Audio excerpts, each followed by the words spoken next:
اعوذ باللہ من الشیطان الرجیم بسم اللہ الرحمن الرحیم یا ایہا الذین آمنوا انفقوا من طیبات ما کسبتم ومما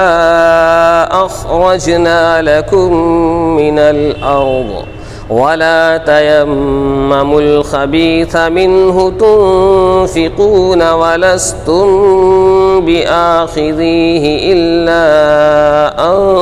تغمضوا فيه واعلموا أن الله غني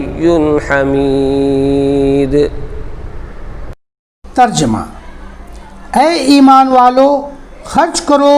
ستھری چیزیں اپنی کمائی میں سے اور اس چیز میں سے کہ جو ہم نے پیدا کیا تمہارے واسطے زمین سے، اور قصد نہ کرو گندی چیز کا اس میں سے کہ اس کو خرچ کرو، حالانکہ تم اس کو کبھی نہ لوگے مگر یہ کہ چشم پوشی کر جاؤ، اور جان رکھو کہ اللہ بے پرواہ ہے، خوبیوں والا ہے۔ خلاصہ تفسیر: اے ایمان والو، نیک کام میں خرچ کرو، عمدہ چیز کو اپنی کمائی میں سے اور عمدہ چیز کو اس میں سے جو کہ ہم نے تمہارے کام میں لانے کے لیے زمین سے پیدا کیا، اور ردی ناکارہ چیز کی طرف نیت مت لے جایا کرو کہ اس میں سے خرچ کر دو، حالانکہ ویسی ہی چیز اگر کوئی تم کو تمہارے حق واجب کے عوض یا سوغات میں دینے لگے تو تم کبھی اس کے لینے والے نہیں، ہاں مگر چشم پوشی اور رعایت کر جاؤ تو اس بات اور بات ہے۔ اور یہ یقین رکھو کہ اللہ تعالیٰ کسی کے محتاج نہیں، جو ایسی ناکارہ چیزوں سے خوش ہوں، تعریف کے لائق ہیں، یعنی ذات و صفات میں کامل ہیں، تو ان کے دربار میں چیز بھی کامل تعریف کے لائق پیش کرنا چاہیے۔ معارف و مسائل: شأن نزول سے طیب کے معنی عمدہ کے کیے گئے ہیں، کیونکہ بعض لوگ خراب چیزیں لے آتے ہیں، اس پر یہ آیت نازل ہوئی تھی، اور بعض نے عموم لفظ سے طیب کی تفسیر حلال سے کی ہے، کیونکہ پوری عمدہ جب ہی ہوتی ہے جب حلال بھی ہو، پس اس بنا پر آیت میں اس کی بھی تاکید ہوگی، اور پہلی تفسیر پر دوسرے دلائل سے اس کی تاکید کو ثابت کیا جائے گا۔ اور یاد رکھو کہ اس شخص کے لیے ہے کہ جس کے پاس عمدہ چیز ہو، پھر وہ بری اور نکمی چیز خرچ کرے، اور جس کے پاس اچھی چیز ہو ہی نہیں، وہ اس میں معنی سے بری ہے اور اس کی وہ بری بھی مقبول ہے۔ عشر اراضی کے احکام: مما اخرجنا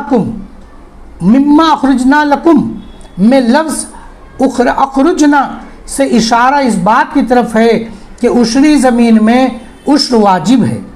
اس آیت کے عموم میں امام ابو حنیفہ رحمۃ اللہ علیہ نے استدلال کیا ہے کہ عشری زمین کی ہر قلیل و کثیر پیداوار پر عشر واجب ہے۔ عشر و خراج شریعت اسلامی کے دو اصطلاحی لفظ ہیں، ان دونوں میں ایک بات مشترک ہے کہ اسلامی حکومت کی طرف سے زمینوں پر عائد کردہ ٹیکس کی ایک حیثیت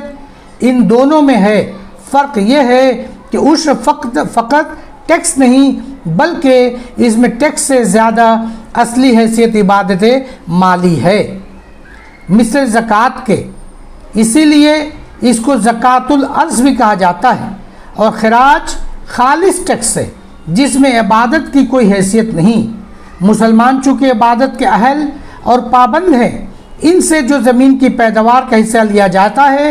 اس کو عشر کہتے ہیں،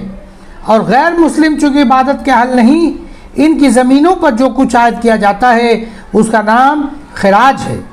عملی طور پر زکوٰۃ اور عشر میں یہ بھی فرق ہے کہ سونے چاندی اور تجارت کے مال پر زکوٰۃ سال بھر گزرنے کے بعد عائد ہوتی ہے، مگر عشر زمین سے پیداوار حاصل ہوتے ہی واجب ہو جاتا ہے۔ دوسرا فرق یہ ہے کہ اگر زمین سے کوئی پیداوار نہ ہو تو عشر ساقط ہو جاتا ہے،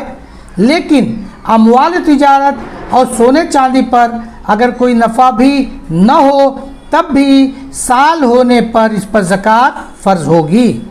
عشر و خراج کے مسائل کی تفصیل کتب فقہ سے مذکور ہے، وہاں سے آپ معلوم کریں مزید معلومات کے لیے۔